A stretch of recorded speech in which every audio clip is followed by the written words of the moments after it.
This is unreal. And I told them what I like. So I'm thrilled.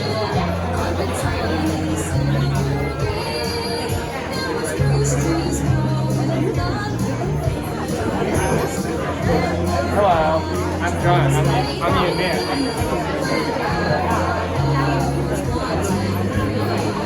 You are the only another, and I'm nothing without you.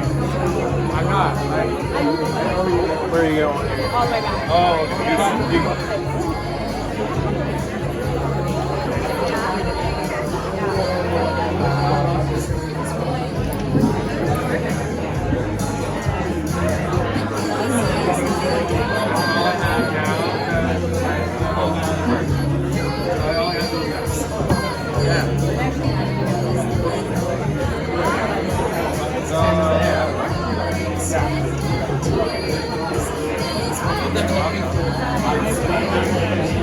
Amazing, and like, my mind is blown.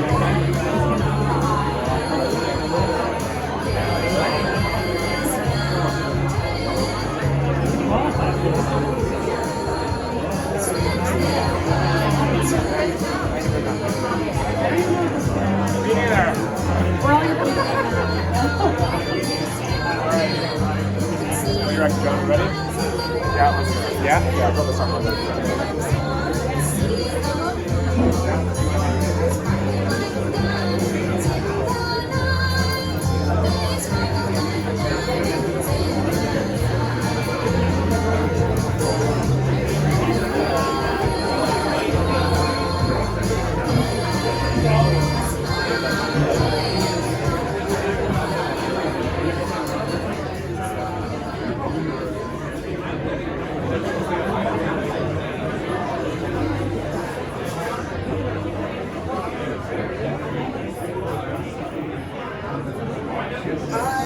Fountain of affection, I'm the instrument of joy to keep the good times rolling. I'm the boy, you know the world could be ours. Just put your trust in me to keep the good times rolling. Wait and see, wait and see. I'll wait and see. Let's go!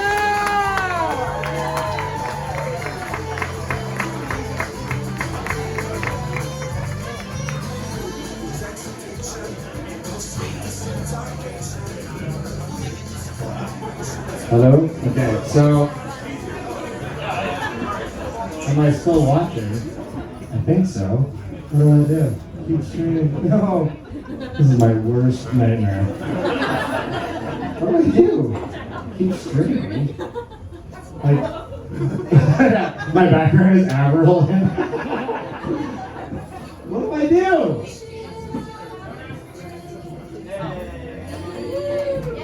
Alright.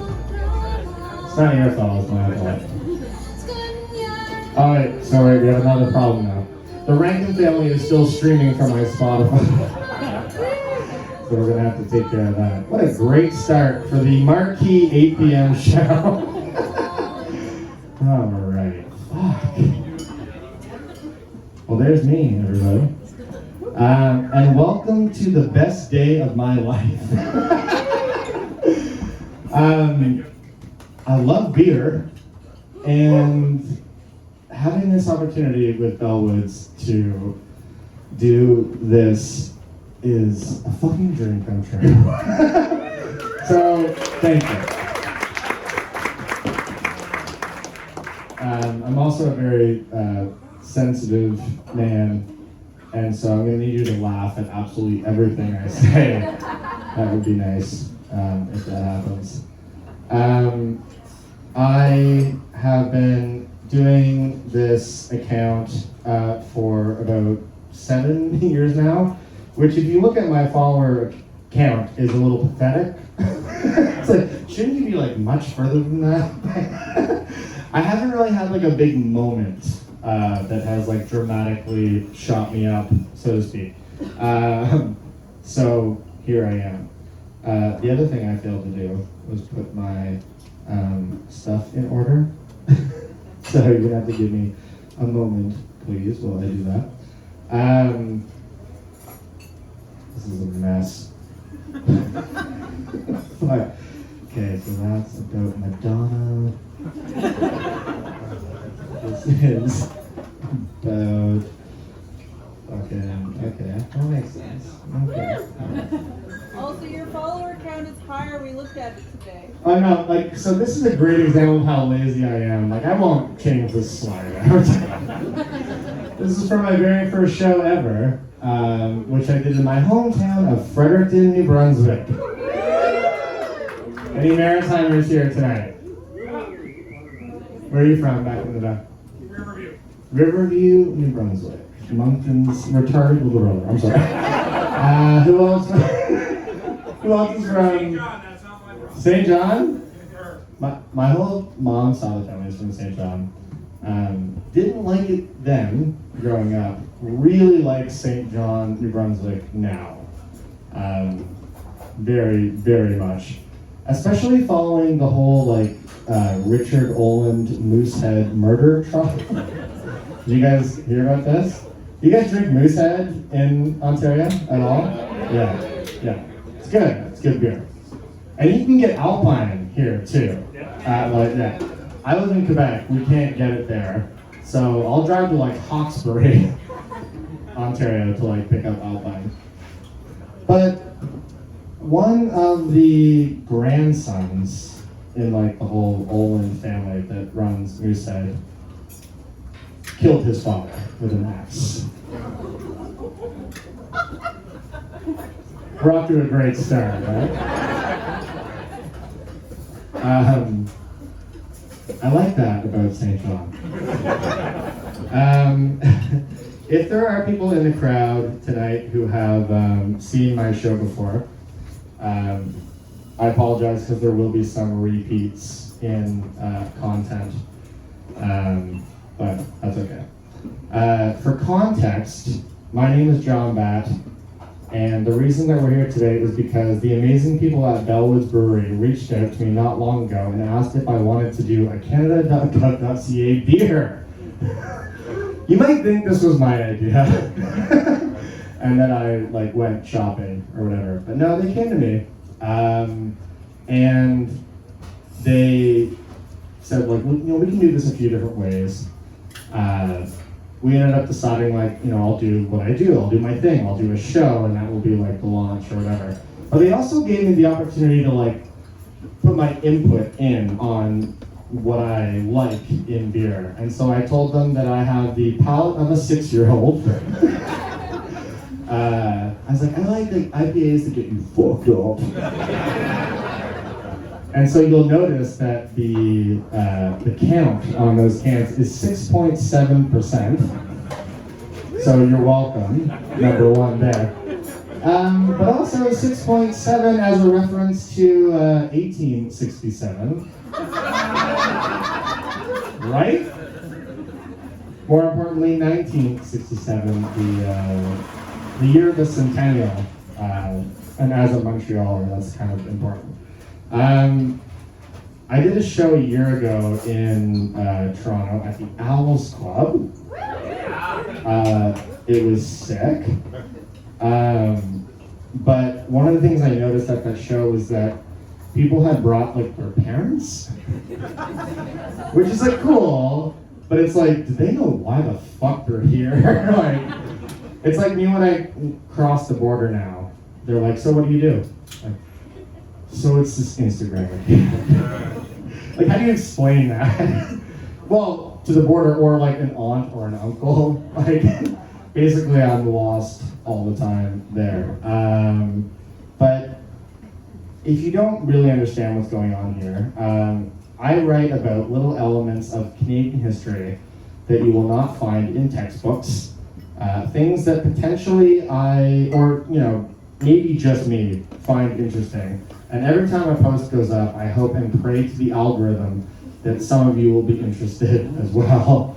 But over the course of 8 years, I've climbed to 82,000 followers. Thank you very much. Thank you. Not the measly 55 mentioned here.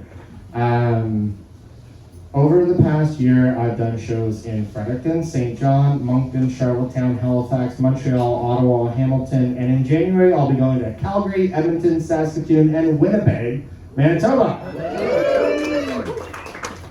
So that's pretty cool.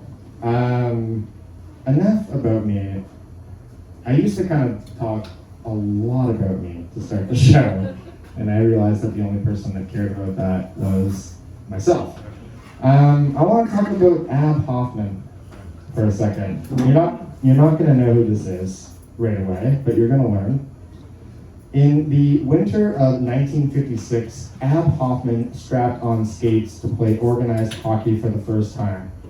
Playing for the Teepees, a boys' team in the Toronto Hockey League, the stay-at-home defenseman excelled as a bruiser and was named to the league all-star team. It was only then that Hoffman's secret was discovered. She was a girl.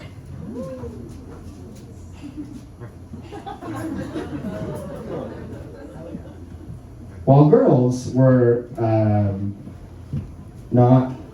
they were prohibited from playing in the boys' league, she cleverly cut her hair short and shortened her name from Abigail to Ab. She was in. It was only after she made the All-Star team that she had to re-register as a player in the tournament. That's where city officials discovered on her player card, sex F, on her birth certificate. So the secret was out. When asked about the whole thing, 10-year-old team captain,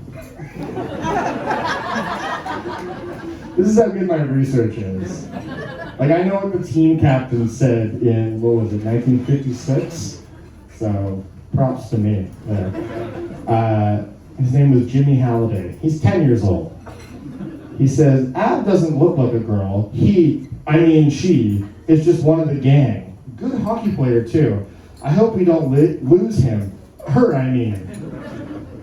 After it was discovered officially that she was a girl, she was no longer allowed to play. Despite the fact that she had not even reached puberty. The case went to Ontario Supreme Court, where she lost. I know, boo again. There's gonna be a lot of booing. Some for me, some for the topics. But the story was covered by Time and Newsweek. I think this is really cool. Here's Ab. And do you remember when I said she was a bruiser? that was her identity. It was this bitch is tough. It was this guy is tough on this team. I like to talk about how I played high-level hockey for one single year, because I'm really proud about that. And I almost went to the NHL, obviously.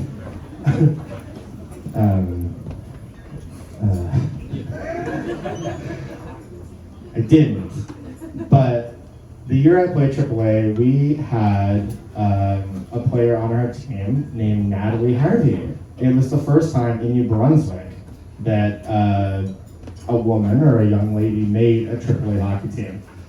And she was good. She was on the first D pairing. She was amazing. She's a firefighter now, if you're keeping track. But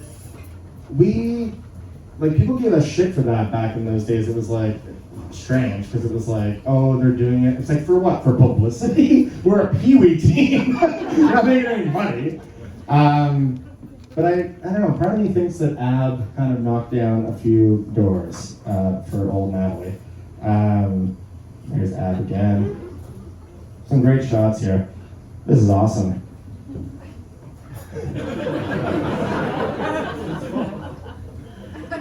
Is that the front page? It's crazy. When Ab Hoffman was chosen for the All-Star team in the Little Toronto Hockey League, no one was surprised.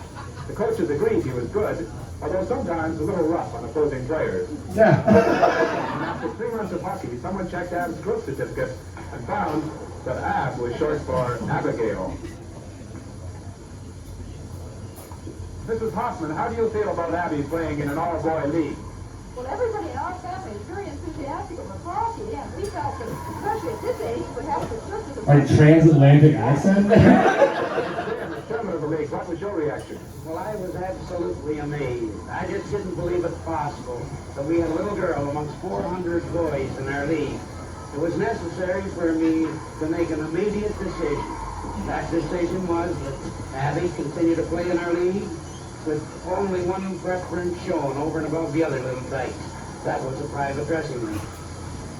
Mr. Grossi, you were Abby's trainer. Yes, and Abby developed into a real good defenseman. It's rather funny when I think of the number of times I shouted to her to See? When did you first start playing hockey, Ab? Well, I learned to skate when I was 3, and then when I was 5, I learned how to handle on the hockey stick, and now I'm glad enough to play on a hockey team. Are they going to let you go on playing? Yes, Mr. Graham, he said he's going to let me play. What other things do you like to do? I like to play baseball, and when I'm about 12 or 15, then I'm going to be playing basketball. Do you think other girls would like to play hockey? Well, some girls at the private schools, they play hockey. What do you want to do when you grow up? I'm a school teacher, a gym teacher, or something like that. What do you think of all this fuss that's being created about you? I think it's a lot of nonsense. Abigail Hoffman was later an Olympian. Which is dope. And here are some of her accolades. I think it's a really cool story. So I wanted to tell you about Abigail Hoffman. Like, it's not in the public discourse about women's hockey, and I think it should be. I think we need to, like, have a fucking holiday or some shit. Or now I'd like to talk about Cyril Sneer.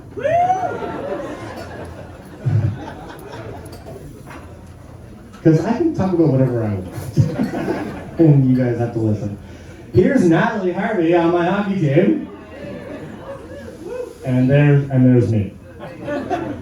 I didn't like the toque that they made us wear. You can see it actually in my pocket. I'm like, I'm not wearing that fucking shit. But here we are at the International Pee Wee Tournament in Quebec City. I don't know if anyone's heard of this tournament. It's dope. I played one game against this team called the Los Angeles Kings, like named after the LA Kings, obviously. And the goalie for their team was Wyatt Russell, and his parents were Goldie Hawn and Kurt Russell, and they were in the fucking rink. So my mom did not watch me once on the ice. She was like this to Goldie Hawn for the whole fucking game, which is I found very fun. Here's me, baby.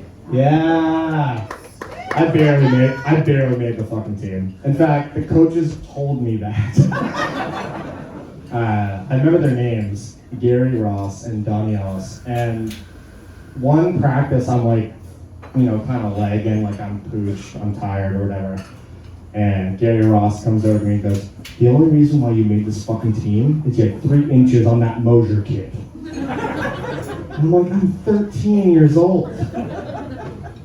Like, I remember that. Now, the other thing you couldn't do was take your stick when the coaches were talking in the dressing room. If you were caught, like if they're like, bitching between the first and second period, and you gotta do this, you gotta make it automatic, you gotta be in the slot, you gotta neutral the ball. And if you were like doing anything other than just paying attention, you got a water bottle at the side of your head. Again, we were children. And looking back, I'm like, that's so insane. But at the time, I was like, well, I deserved it. Absolutely. You have to pay attention to this pick because this guy here, his name is Justin Young. He was our goalie. He's not in the NHL right now or anything, but he's going to come up in a couple slides. So there's Justin, number 30, on the right. Back to Cyril Sneer. This is something that happened. Drunk and naked prisoner accidentally reveals hidden drugs during X-rated impersonation of Cyril Sneer. This was in Charlottetown, Prince Edward, of all places. I mean, it makes sense. A PEI prisoner's drunken X-rated impersonation of a cartoon character, Cyril Sneer, led to drug possession charges after his lively jig revealed illegal drugs tucked away in his rectum. Police recently arrested Troy Kenneth Campbell in the middle of Charlottetown's University Avenue, dancing with a beer in one hand and a cheeseburger in the other. So, like, when we talk about Trailer Park Boys, like, that's a documentary, right? Like, that wasn't a joke. Like, that is fucking us out there. And I think that's why it meant something different to us than it did to the rest of the world. So he's taken into, like, he goes to the drunk tank. But as guards readied him for time spent in a dry cell, which are used for prisoners suspected of having ingested illegal materials, Campbell asked guards if they had ever seen the cartoon character Cyril Sneer, a pink aardvark with a lengthy snout, and the primary villain in the 80s Canadian children's cartoon, The Raccoons. Then he tucked his penis between his legs, bent over, and jumped up and down, pretending to be the evil industrialist. During his performance, guards spotted a piece of plastic protruding from his rear end. And perhaps sensing the guards' suspicions, Campbell allegedly pulled the bag out and threw it across the cell. Great detail. Like, I'm glad that made the National Post. Probably the only article I'll ever read from the fucking National Post. Fucking rag. So obviously, like, the bag had drugs in it, whatever. One of my favorite accounts on Instagram that isn't me. It's a account called Edison Twins, and she said, "Now that is a heritage minute waiting to happen." But it gets better. Remember the goalie I told you to keep an eye on, number 30, that was on the right-hand side? He is now Charlottetown RCMP. And he, after I did that post, like a couple years ago, he wrote me on Facebook Messenger, "That was my call."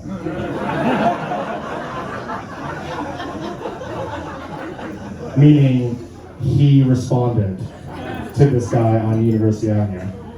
And I'm like, fucking perfect. Like, this is why I run this account. Like, in the event that this happens. Fucker just tucked his cock between his legs.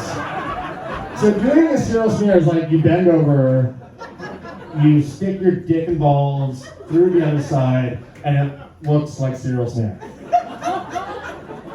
So now he's describing to me. And I was like, did you know who Cyril Sneer was? Oh yeah, I used to watch it as a kid.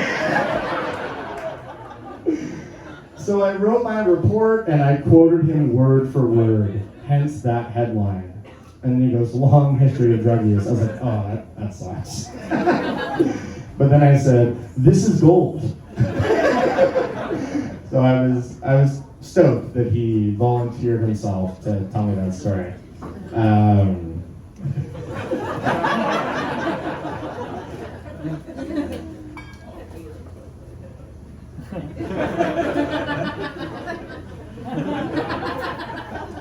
Okay, now I want to talk about Madonna.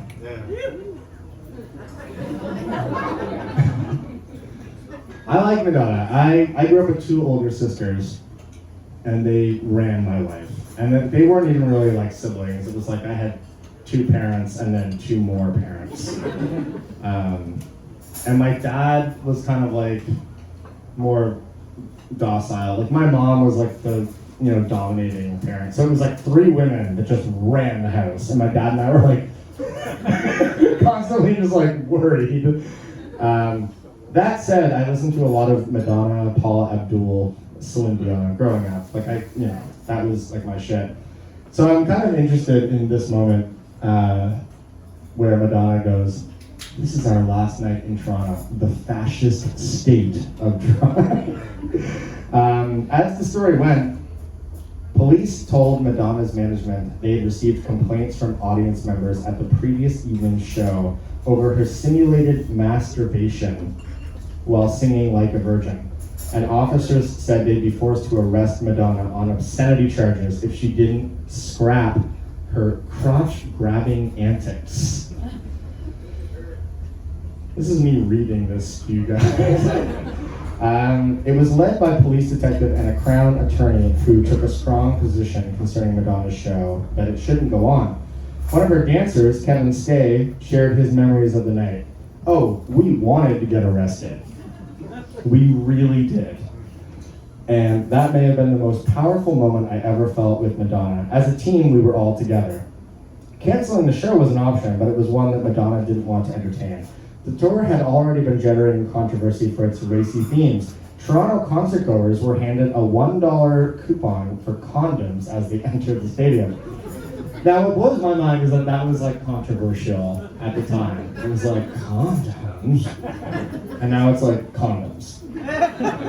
Like, anyway. So, Madonna also took a scripted moment in the show to encourage her male dancers to practice safe sex in a nod to the HIV/AIDS epidemic that was at its peak during that time.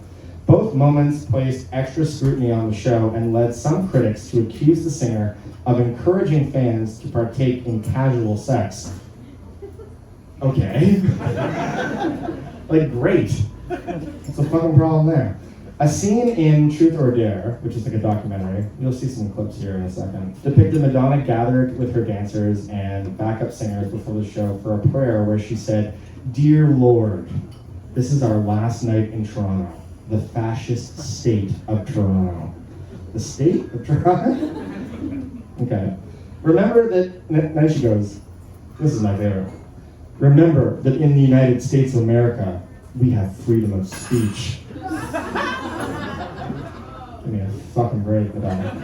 She then marched past officers, and when the concert began, Madonna took advantage of the opportunity to tease Toronto police. She said, "Do you think I'm a bad girl? Do you think that I deserve to be arrested? I hope so." Then, Like a Virgin began. Madonna started the performance as she always did, curled up on a red velvet bed. Jose Gutierrez, one of the dancers in the number, will never forget gazing into the audience. From the stage, you could see all the police badges at all the exit signs around the arena, and all you saw were the shimmers of all the police badges. It's kind of ominous. It's a little bit crazy. But when the show wrapped, Madonna's entourage approached police to ensure that they were not going to arrest her, and the officers assured them that there were no problems. All that said, there was a small army of Toronto police that were on site ready to arrest her if they felt the need to do so. Insane, if you ask me. So here's some footage. The police are here, and this just in. They say that you can't do the masturbation scene tonight, otherwise you'll be arrested. Right? Ooh. Oh, good. Let's see what happens. They will do it. Well, what will they do? Jump on stage? No, they'll wait till after the show. We'll arrest you after the show. Are you guys serious? I'm serious. Totally serious. Clay just is down there with Freddie. So what's considered masturbation? I ask that every day. What is masturbation? This is real shit. Like the cops are there. So we're gonna vote here. Well, then will we have to pay a fine? Cancel the show. This is in the 80s. No, like a Virgin. We'll be in the paper. Should be in every paper. Probably take you back. Yeah. I'm changing my fucking show. I love this shit. Some legal advice from a Canadian attorney. Before I make a decision. And then he's like, fuck you. I'm not lying. I am not lying. I swear to God. The police are there, and it was a representative from the DA's office. And 2 plainclothes policemen saw the show. Really? Yesterday. And they said Immoral live performance. She looks great too, by the way. This is like Kate Madonna. There's police standing down there. police are here? Why? If I touch my crotch during the show, I'm gonna be arrested. Are they backstage now? What? They arrested by the ground fucking outside, didn't they? I love this shit. I'm so excited. Dear Lord, saw last night in Toronto, the fascist state of Toronto. And our mother and babies are feeling fragile, and I just want you all to know that I love you all, and I appreciate everything that you're doing for me, and I'm here if you need me. I want you to go out there tonight What the fuck? and give everything that you have. This is a prayer to God. Great show. Remember that in the United States of America, there is freedom of speech. And Oh, fuck off, Madonna. Yeah, very interesting. If you're me, I hope you agree. On with the show. I'd like to say thank you for having me, Bellwoods Brewery. Round of applause. I want to thank the brewers, John and Rick, the owners, Mike and Luke. I'd like to thank Stephen and Joey. I'd like to thank the marketing team, Yavi, Ella, Alexa, and Double Knot Design, who did the can. Isn't it fucking sick? Sick! You haven't met, have we? I don't think. Well, thank you. It's dope. I'm like emotional. I'm gonna have to fucking. Oh, here we go. I'd also like to thank at the Brew Pub, Laska, Matt, Tim, Stacy, Will, Sydney, Jesse, Newsrat, Emma, Emily, Tamara, Brittany, Krenza, and Nicole. Thank you to all the staff for making this happen. They reached out to me about like doing this, and it was funny because it was like, well, so how do we launch it? Like, you know, what do we do? And I was like, well, I do this show, and they're like, okay, so let's do the show. But they were also like, what do you like beer-wise? And I told them like exactly what I like. I said I have the palate of a 6-year-old. I'm a hummingbird, basically. I like sweet, sweet, sweet. But I also like to get fucked up off like one beer or two. So that's where the 6.7% comes in. But like when you taste it too, like it starts as an IPA, like a normal hazy IPA, but then you get that sweetness in the aftertaste. I think it's dope. So this is me designing the beer.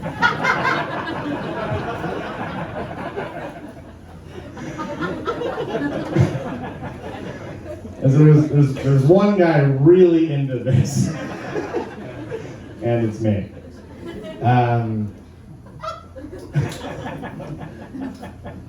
Poor guy. That is literally me though. And as I mentioned before, like I have a, kind of a bad habit of not taking old slides out like from former shows. So there's often like mistakes. So like as we go forward, if there's something that's not supposed to be there, I apologize. Oh, okay.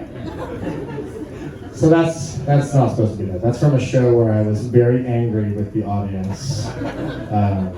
So not you guys frigged off. It was someone else. Okay, this is funny because I have like some people that follow me like that have a little bit of like celebrity going on, and an example of that would be Rick Mercer as a follower. Pretty sick, pretty dope. And one night, I think it was like New Year's Eve of all nights. So I'm like hammered at like 8 o'clock at night. And I pick up my phone and I DM Rick Mercer. How many people can say that, right? And I'm like, can you do like a 6-second clip, just being like, hey, I'm Rick Mercer and you're watching Canada.gov.ca. He writes me back the next day, sure, no problem. And I'm like, fucking let's go. A lot of other people have left me on red with that request. But Mercer did not. And now I've got Mercer in my DMs. So I need to ask him a very important question. The fuck was going on here? And he responded to me like immediately, he goes, I get asked about this photo all the time, which I thought was really funny. It's not staged. Was the first thing he said. He was like, this is not a stage photo. It was at a Gemini after party. There's the Gemini. And he was like leaving the bathroom and he's walking by Suzuki, and he like earnestly made that face. And he goes, you know, I don't know if I should tell you this or not, but he goes, Suzuki's party trick is that he takes off all his clothes. Because people are like, you know, the last guy to get naked at a party is David Suzuki. So he does it. And Mercer had never seen it before, so that was his like honest reaction. Which I'm just so glad I know what was going on here. This is another great example here. So, like, I always like to say, like, you know, next month you guys have like company Christmas parties coming up. Like, don't let this be you. Like, it's been me a number of times. I've gotten fired from every job I've ever had. What's neat about this job, which, by the way, this is the 1-year anniversary of me quitting my day job at McGill University. November 9th, 2023 was my last day. So I have been the admin professionally now for 365 days. Let's go. So no more Christmas parties for me, unless it's me throwing it for myself. Ron also takes his shirt off at parties. Not really much more to it than that. This was at a bar in Victoria, BC, apparently. He looks good though. All right. This is cool.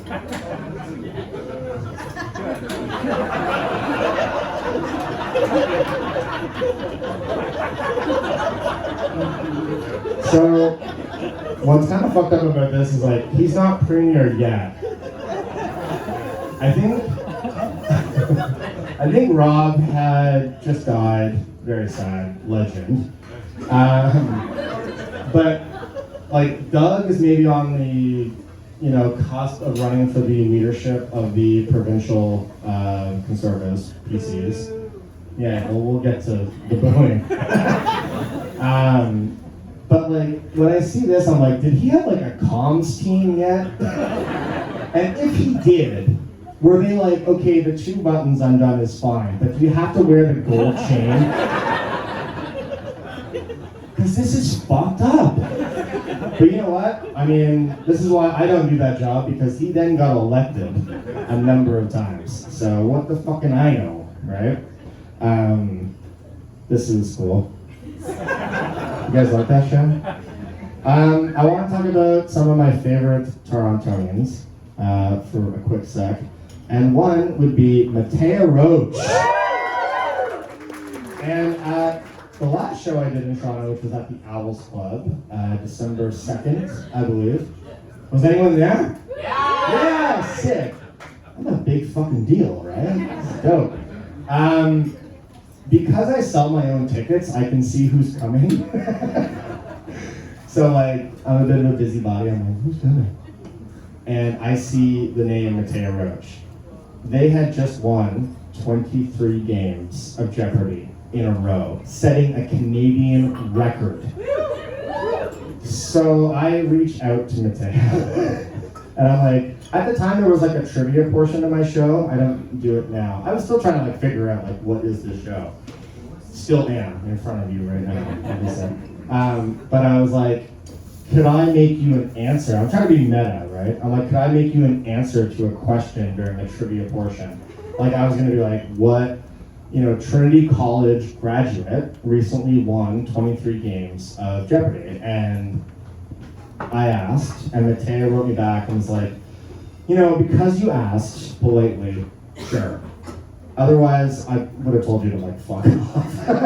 And I was like, hey, sick. And so I did it during the show.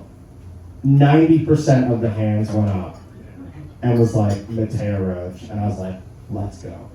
And I was like, points for nobody. You know, like the old, whose line is it anyway? So, points for no one.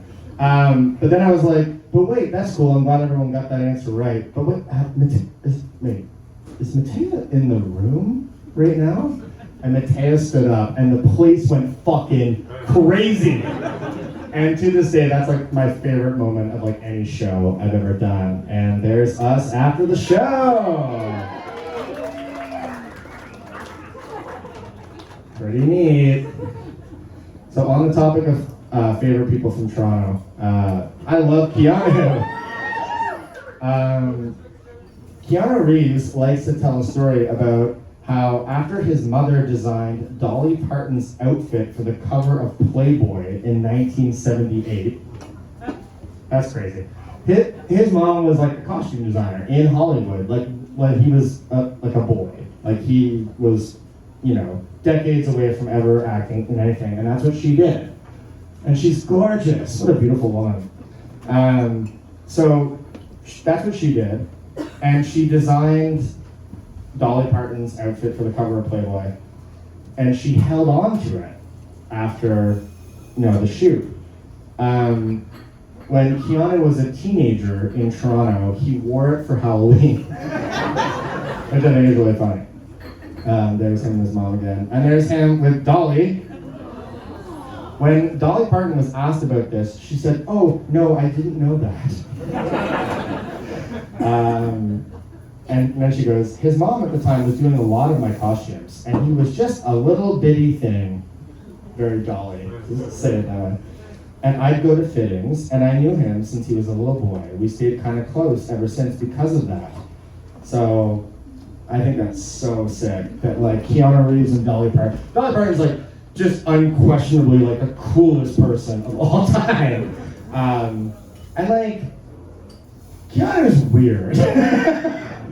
But he's also, I think, kind of on the same level of cool as Dolly. So I think it's funny that they're friends. There's the cover. There's another shot. There's me in the background.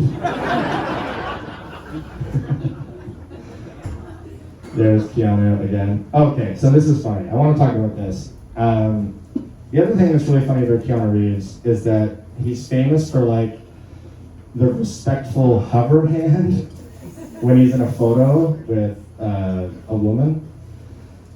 It's the most consistent thing. You cannot find a single fucking photo of Keanu Reeves online with a woman where he is touching her. It's unbelievable.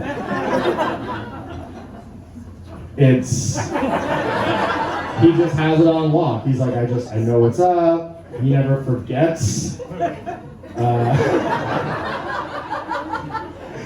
It's crazy. Isn't that nuts? Like even when it's hidden, it's like, no, you can tell. He's not touching her. He's not going down for anything. Who knows? He was also an excellent goaltender. Here he is with the Don Valley Bantam hockey team. And his elite prospects page on the internet is really funny because someone has spliced his photo with the Matrix. And only I would know about this. So that's hilarious.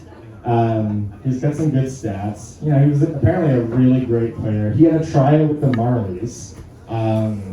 He had unlike me, he actually had a shot at the show, and then decided to try acting instead, and became the richest man of all time. He was also known though for playing with fellow Canadian and Ottawa native Matthew Perry. And there's Matthew with Matt LeBlanc, or Matt LeBlanc, as they say down in the States, which is fucked up. But R.I.P. Chandler. Did you guys see that interview though that he did? I think it was like the Tonight Show or something, and I forget who the host was, but it was like, so you went to high school there with and Chandler or Matthew Perry's like, yes, with Justin Trudeau. Yes, I did. And then he goes, I kick that guy's ass every day. It's so funny. Isn't that bizarre? Anyway. Okay, we're gonna keep going with some story time here. Every Valentine's Day, I do some memes.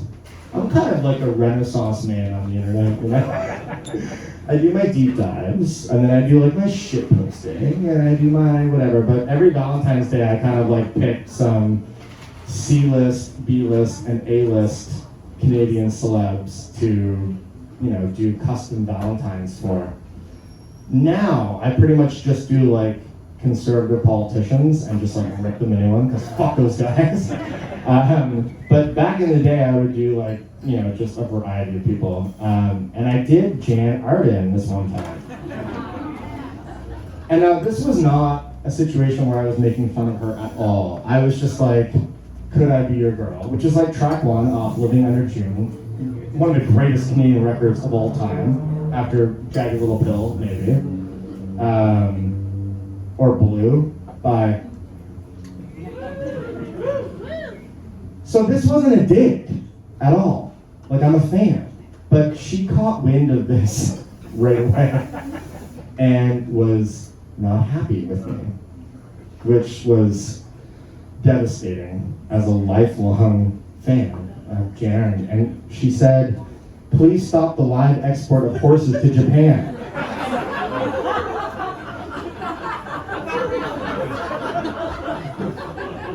So for those that don't know, this is her cause, and she's like very dedicated to it. So she's obviously certain here that I'm the government. And she thinks that the government made this. Which is like completely fucking insane. Jan, I love you, but are you fucking nuts?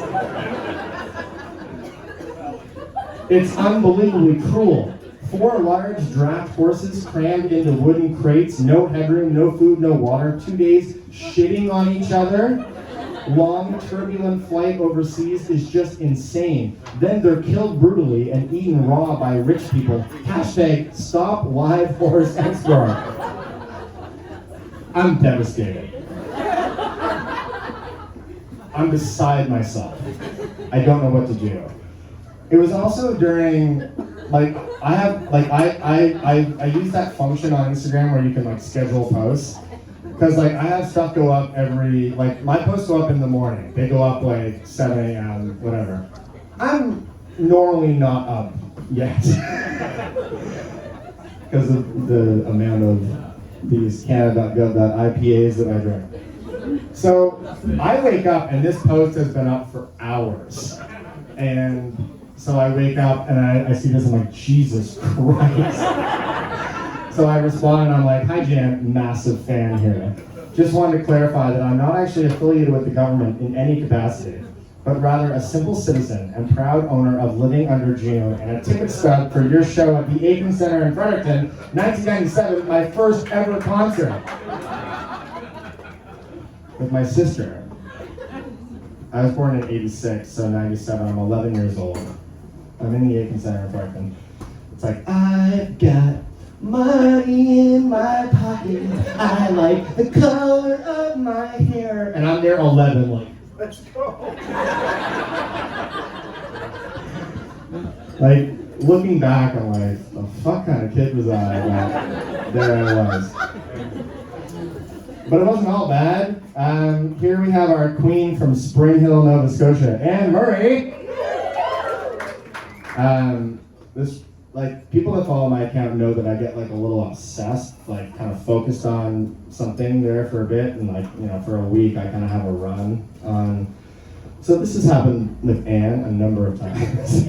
On this one particular week, I posted this video of her performing at the University of New Brunswick in like the early 70s. It was called the Red and Black Review, and it was like a student variety show. I grew up a fan of Anne because my mom and dad were at St. Thomas University, which those who are familiar with Fredericton, like they share a campus with UMB. So when Anne was at UMB as a student, my mom was a student at STU, and everyone knew then, it was like, she's gonna be a star. So I grew up with like every Anne Murray record in the house, and we listened to them. So I post this video of her, and I get a DM the next day, and it's from Anne Murray with the little blue verified thing next to it. And I'm like, okay, so now she's gonna ask me for $200 like one of those scams, right? You know, like Cristiano Ronaldo needs a plane ticket home. The guy's worth like $100 million.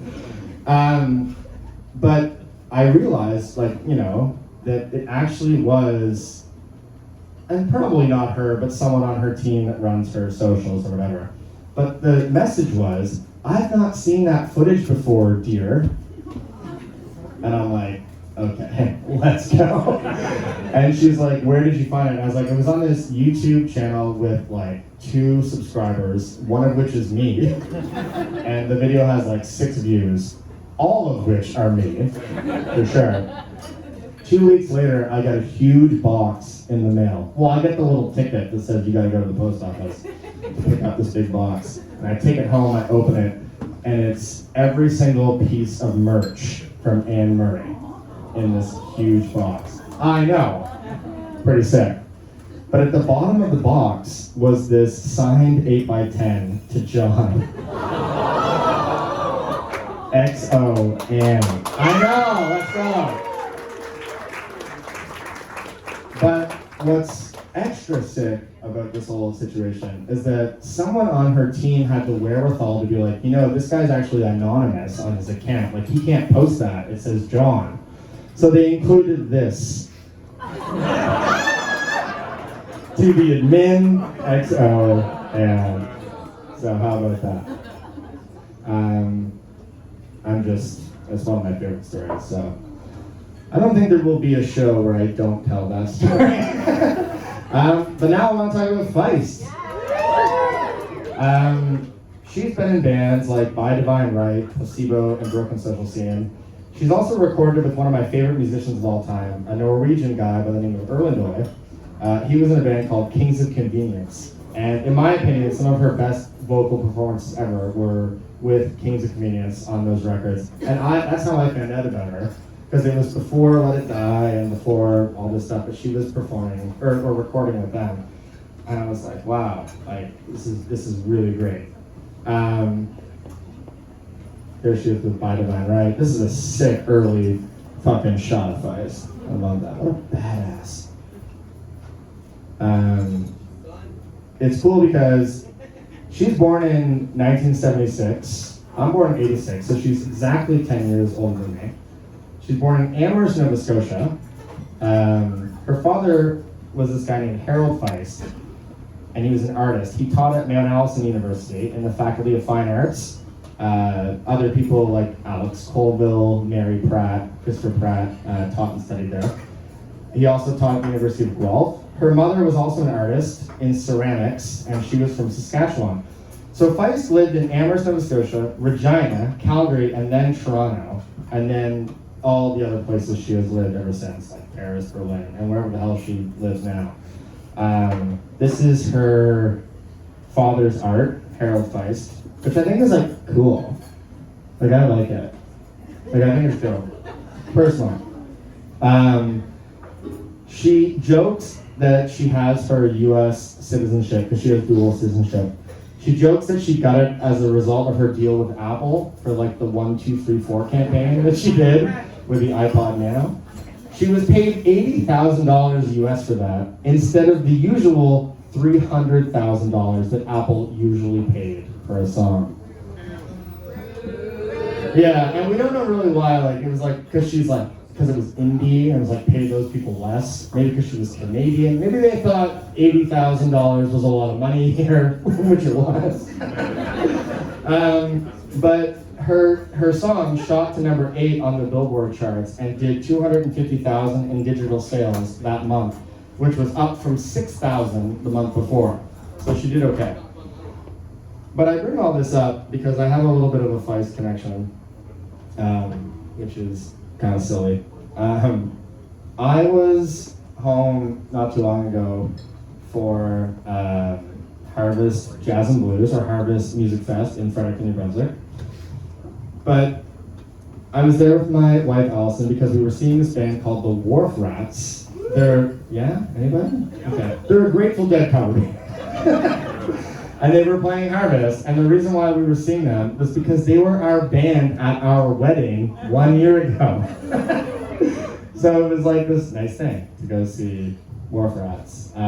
So I'm in town for that, and I'm at the Delta Hotel pool in Fredericton, which is right along the Woolastick River. It's one of my favorite places to grab a drink in Fredericton because it's like has this amazing view of the river going through town.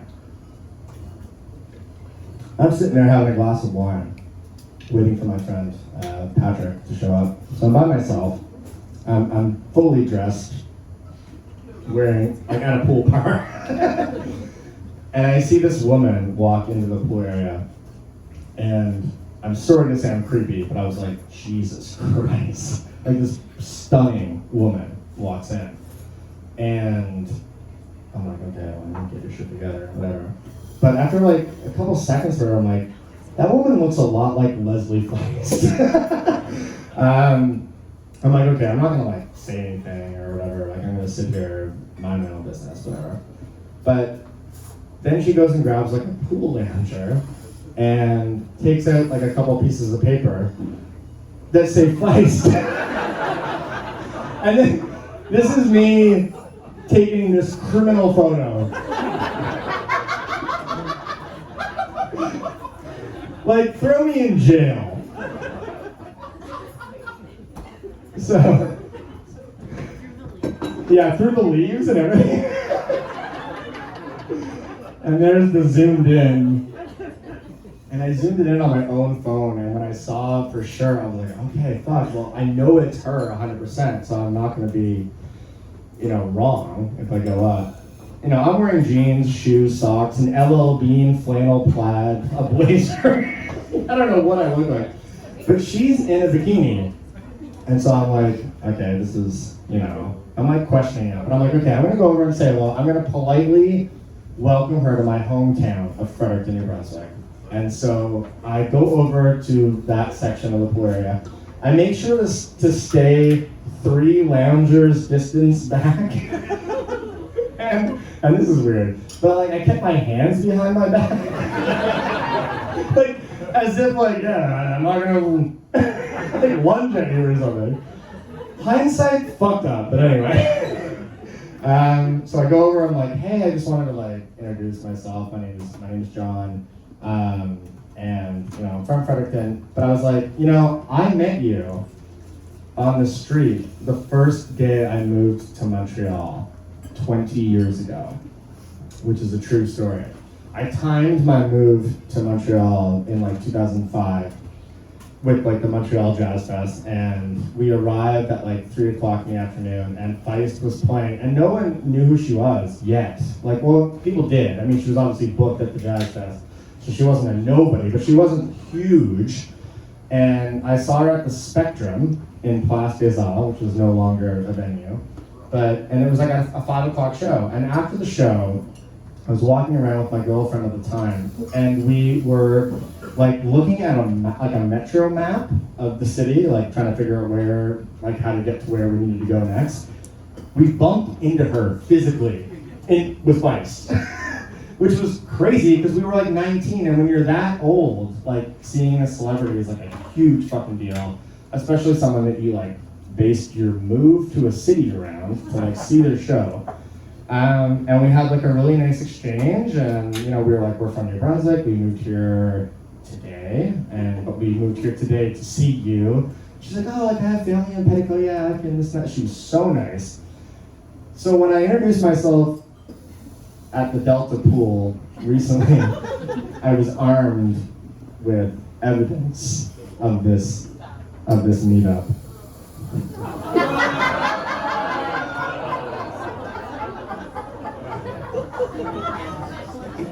Where are the hemp necklace dealers at? It's been a fucking while, So I show her this. 3 loungers distance away. I've taken one hand from behind my back. And she was like, this is fucking crazy. Like she actually was like into it. And she was there with her daughter who she adopted. She has like an adopted daughter that she, I believe, like raises herself, which is like so Feist and so dope. But she calls her daughter over and was like, you gotta see this, like this is your mama, like 20 years ago. And she shows her daughter the photo. And I thought that was really nice. And as much as I wanted to ask for a reunion photo, she was in a bikini, and I thought it was in poor taste. So I did not ask for that photo.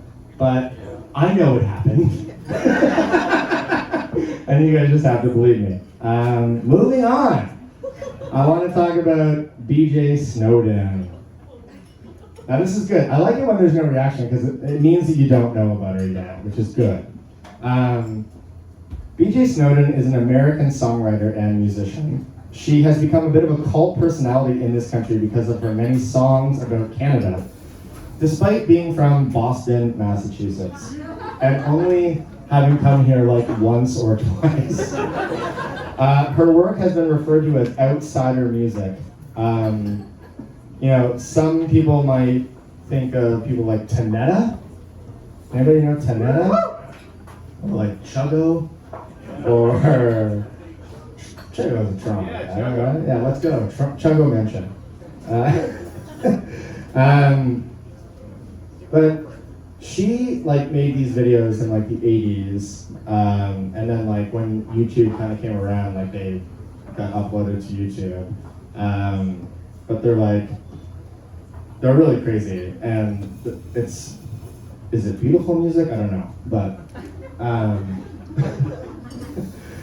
she was like not super stoked about being compared to like Yoko Ono and people like that, but you know, developed like this kind of attention over the years. And like, you know, I can't even do, like, let's just take a peek.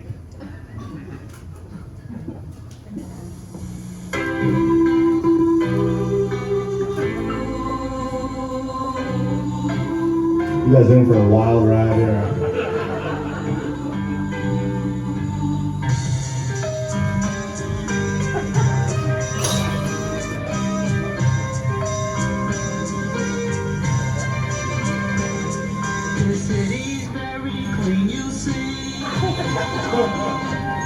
The people welcome you and me. It is a home away from home. It's Canada, and Canada, and Canada. Folks treat you like a queen, and Canada. They never will be mean, and Canada. Treat you like a king, you feel welcome. It makes you. She's from Boston, Massachusetts.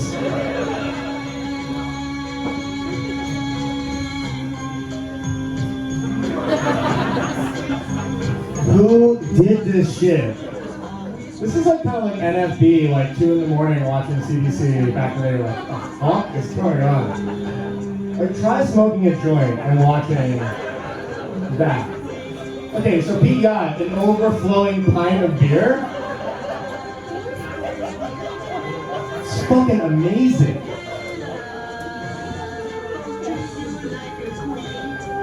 And I'm imagining someone else, like a friend, being like, this is great.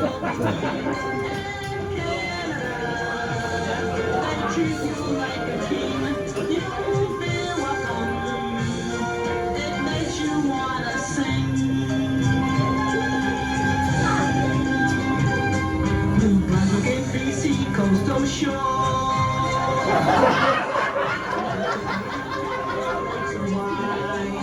It's like Andy Warhol or some shit. But then it's gonna be maple syrup dripping for many provinces.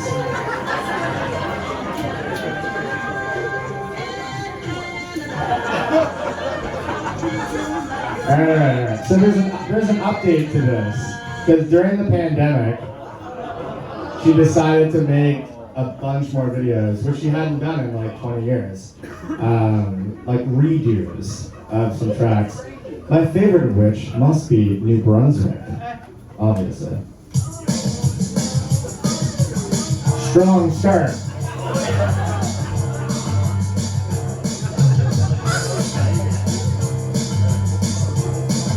She's still looking good.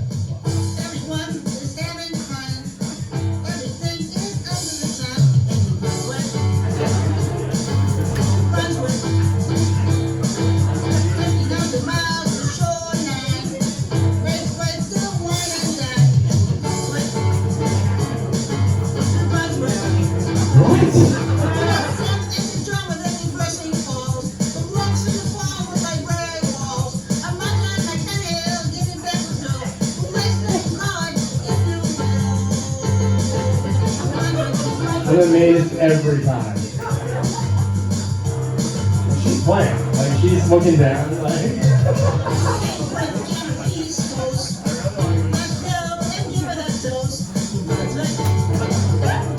She was in St. John, now it looks like, yeah, there we go.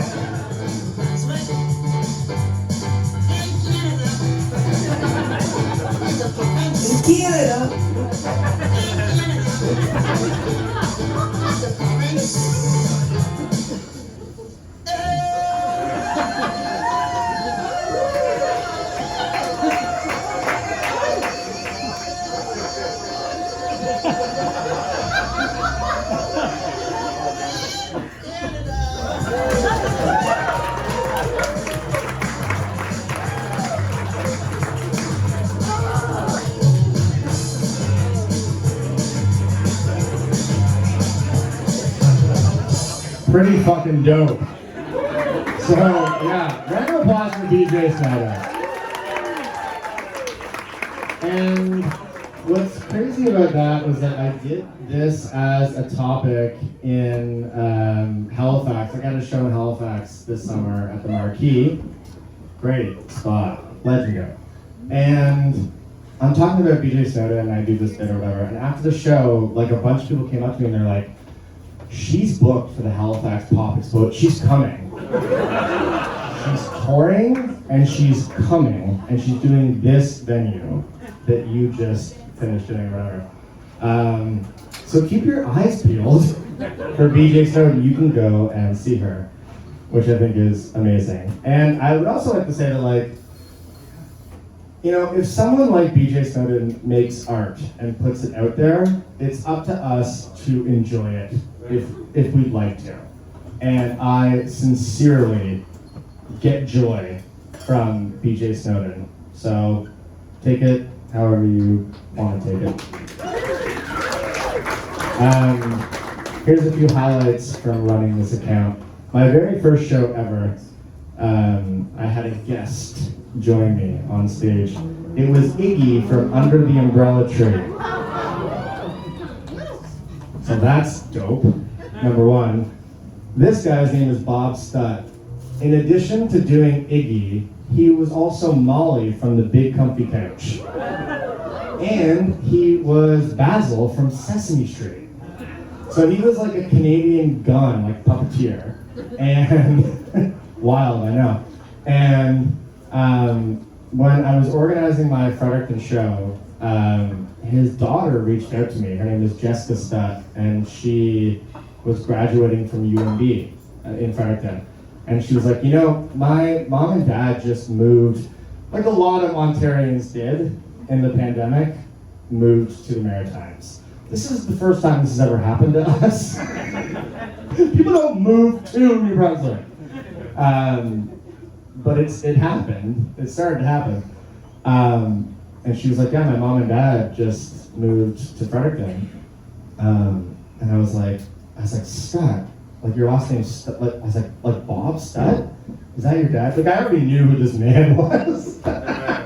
Which only, I don't know how many people would be interested in who Basil was or Iggy. And I was like, would he come to my show? And she was like, absolutely. So he did. And that was really special for me. I'm also wearing a shirt that says Freddie Beach Boys. Those familiar with Fredericton will know that our nickname is Freddie Beach. Despite the fact that there is absolutely no beach in Fredericton. The joke, like the reason why we got that nickname was because we used to have the farm team for the Quebec Nordiques a long time ago. They were called the Fredericton Express. And if you got demoted from the Nordiques to the Fredericton Express, other players on the team would be like, oh, no, it's fine. You're going to Freddie Beach. Trying to make Fredericton sound desirable, which it isn't. So that's how we got this nickname, but then we ran with it. But what's funny about this shirt is that after we had the farm team for the Nordiques, we had the farm team for the Montreal Canadiens from 1990 to 2000. So you can see at the very top it says the Fredericton Canadiens. But this shirt's from 93, and that's a list of all the players that played for the Fredericton Canadiens that were called up to the Montreal Canadiens in 93 when the Habs won the Stanley Cup. Yeah. Oh, fuck off. What's the score anyway, dude? Does anybody know? What is it? 4-1. We'll get you next year. Suck it? Security! Anyway, here's some more highlights. This is former Montreal Canadian Dale Weiss. Hey, what's up, guys? It's Dale Weiss, former Montreal Canadian, and I'm very excited about the game tonight. And you are watching Canada.gov.ca. Not bad, right?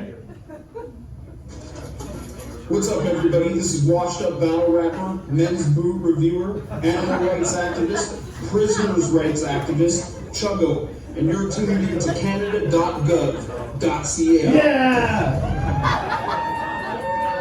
Yeah, I got Chuggo.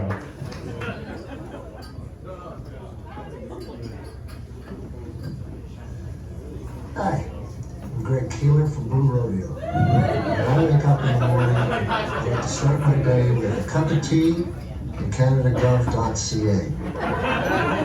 How baked is this guy? Like, we're talking how many grams of hash did that guy just blow through to do that for me? Pretty nice though. Hi, I'm Rick Mercer. Thank you for watching Canada.gov.ca. Yeah!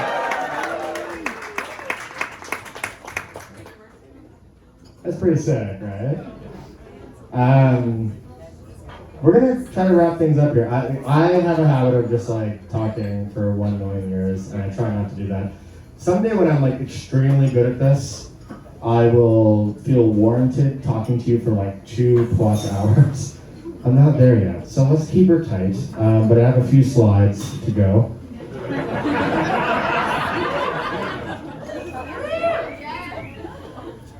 Okay. Like, you drop the glasses, you're not fooling fucking anyone, man. We know exactly who you are. Piece of fucking shit. I'm also gonna need everyone to respect my trans homies, or I'm gonna identify as a fucking problem.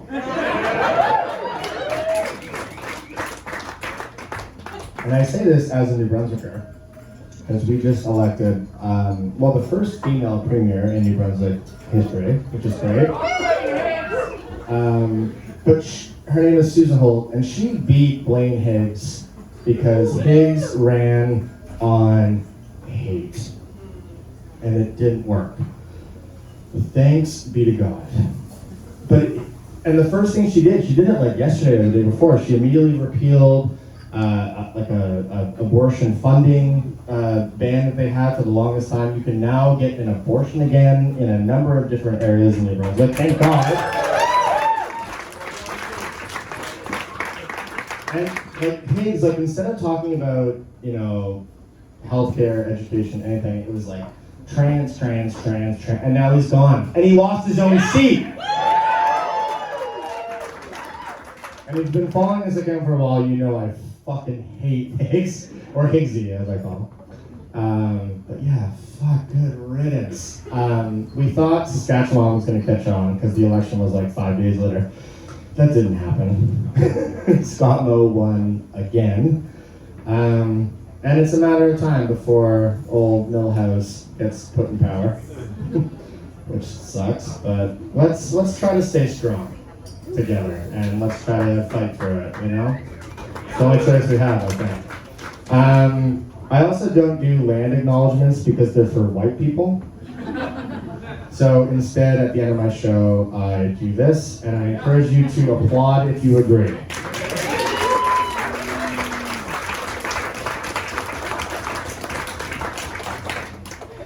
And thank you, Bellwoods. Thank you, Allison. Thank you, everyone that came. Anyway, not bad, right? Keep this going. My very first show that I did in Fredericton that I mentioned earlier, where I had that guest, Bob Stepp,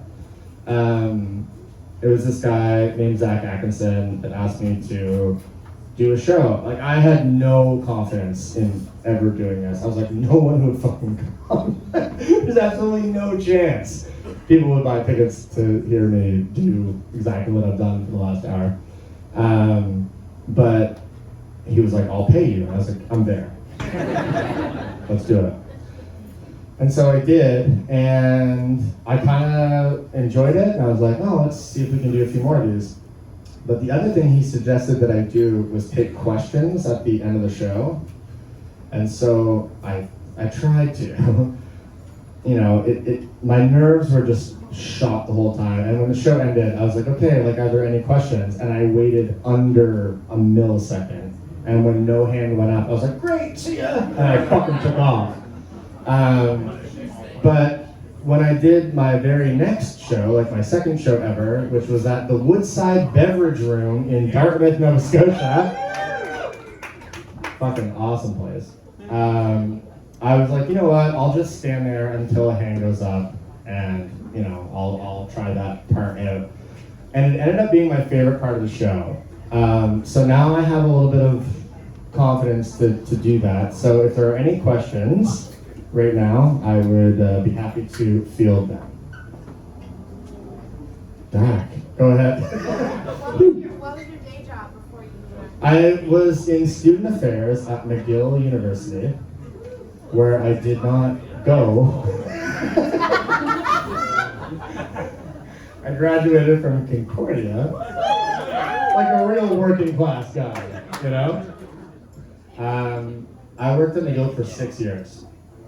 And for most of that time, I was stealing company time doing this. And I think I was about to get fired.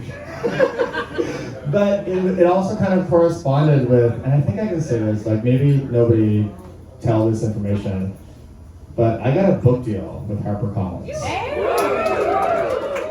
And so about a year ago, well, didn't I say this earlier that like this is the 1 year anniversary of me like quitting that job? So it was kind of like, you know, let's do it. I hated working at McGill. I worked in the faculty of medicine. I worked at the super hospital, and I don't like hospitals. I had to go to one every day for work. It was awful. But I'm happy that, well, I'm lucky that I kind of had the like no one looked at me or monitored me, so I could just fuck around all day. So get one of those jobs if you're trying to follow your dreams. But yeah, here I am. Go ahead. Yeah, 2 questions. Yeah. First question, what's your Tim Hortons order? I like the new snackable chicken thing. I know. It's weird, but I like it. That little chicken sandwich. It's alright. Second question, what's your karaoke song? There's I like doing Harvest Moon by Neil Young. It's kind of in my, you know, thing. I also do Billy Joel, Only the Good Die Young, which has nothing to do with this account. Which is what? Oh, Wicked Game? Yeah. But that was a long time ago. Now everyone does Wicked Game. So I was sitting there. Go ahead. You showed some photos of you in the past, clean shaven, goatee. Can you tell us your facial hair journey? Fuck you, man. That's amazing. Wow. That's so good. There's a picture of me like picking up like a friend of mine because we're going to buy like a 5 chunk of weed, and I'm driving like my parents' Dodge Caravan, and I just had the soul patch, which I don't, like cultural appropriation. Like I don't think I should have been allowed that. I had a goatee at one point not long ago. I think there was a little bit of irony there. You can't have a mustache now because the fucking preppy douchebags are doing it. Gen Z took that over. So this is the only choice I have to hide the double chin. So I have to have something. But go fuck yourself, man. Go ahead. Okay, you're always posting about Canadian things. Where or like what in Canada are you dying to go do or see in person? Danceland in Saskatchewan. It's near Regina, or outside of Regina. Is anyone from Saskatchewan here? No? Okay. No, one. Oh no, he has his hand up for something. But it's this venue outside of Regina, and it's like it's massive, and it's like polka 5 nights a week. But then on the other nights, like they can book other things, whatever. But their dance floor is all horsehair underneath in layers, so it's like a proper give. And it's like an old trick. You can dance on one of those dance floors for like 6 hours and not get sore, and like your legs won't, like it's crazy because of the, yeah. One time I saw Prince at the Metropolis in Montreal. The show started, I think, at 8 o'clock. He finished at 4 in the morning. It's not a joke. That's true. The other thing he did was he asked Metropolis to replace the floor ahead, and he paid for it. So instead of just like the regular floor, he brought in a proper dance floor that had the same kind of give. I don't know if that was horsehair or not, but it had the same, it was like the same principle, which I found very impressive. And also, if you took your phone out, you were immediately escorted out at any point between 8 p.m. and 4 a.m. And a lot of people were taken out of that show. You know, like you're like, okay, I know the rules at the beginning, but then like you're hammered at 1 a.m. The show's 3 hours away from being done. And you're like, oh no, and you like forget, and they're like, you're gone, you're done. I really want to go to Danceland in Saskatchewan. Is the answer. Go ahead. What part of Canada produces your like favorite lore? So here's what's funny. Like in January, I'm going to Calgary, Edmonton, Saskatoon, and Winnipeg for like 6 shows in 4 nights. I've never been to any of those cities. I know. That's how you know this is all like a scam. People from Vancouver are constantly like, you haven't ever posted about Vancouver. And I'm like, I know I've not been there. It's expensive. I went other places instead. And when I moved to Montreal, I met all those fucking Vancouver kids, you know? Also passive aggressive. Yeah? I have a theory. The more east you get in the country, the friendlier people are. With Newfoundland being like by far the friendliest people. And New Brunswick, you know, that's where I'm from. Like we're pretty much up there. I'm not saying BC isn't friendly. I'm just saying it's different.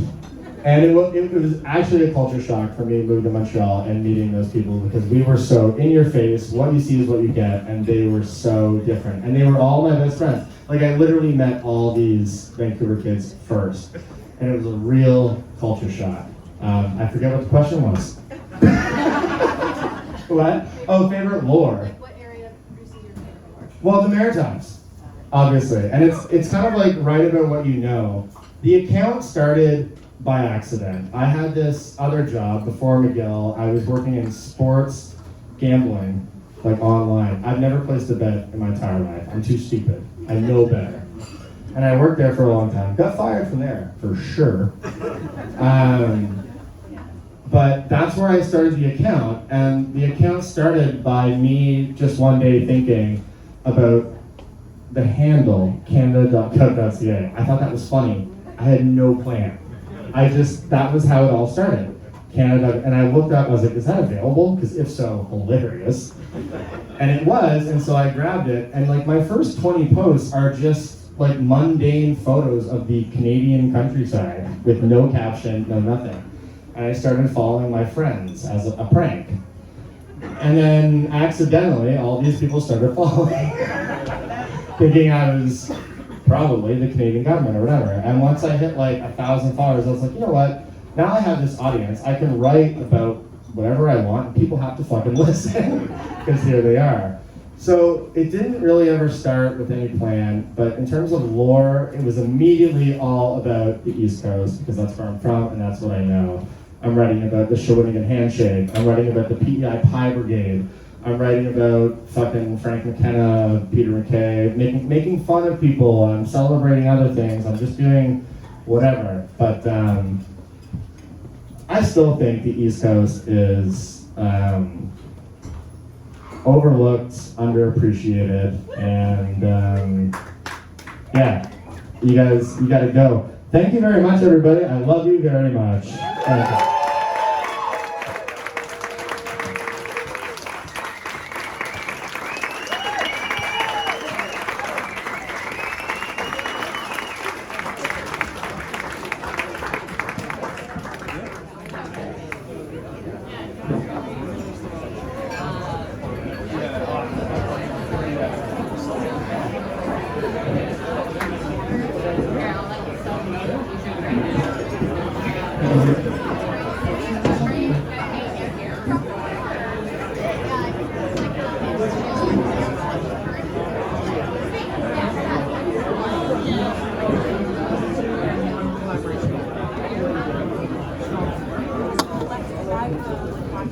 Yep.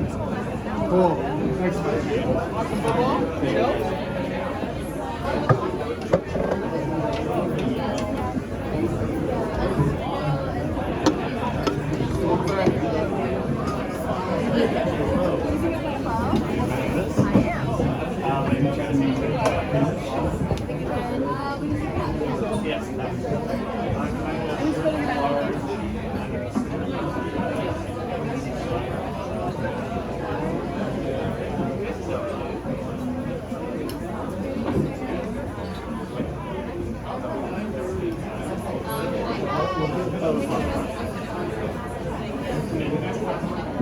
Yeah, I didn't know what to expect. Yeah, nobody ever does.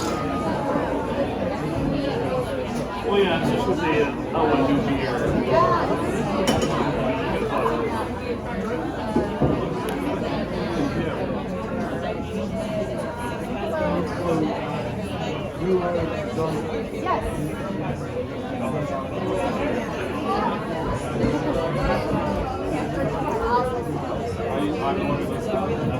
Oh, okay, yes, all the topics, of course. Yeah. Sorry. Yeah, now.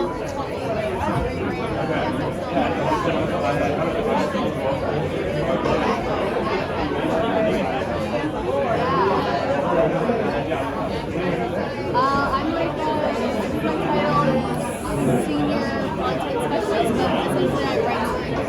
Oh. Yeah. Been doing that for like 12 years. I guess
incredible. It's obvious.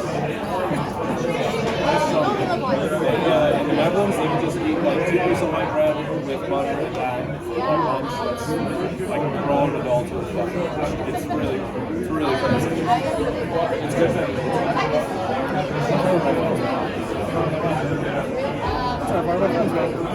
you.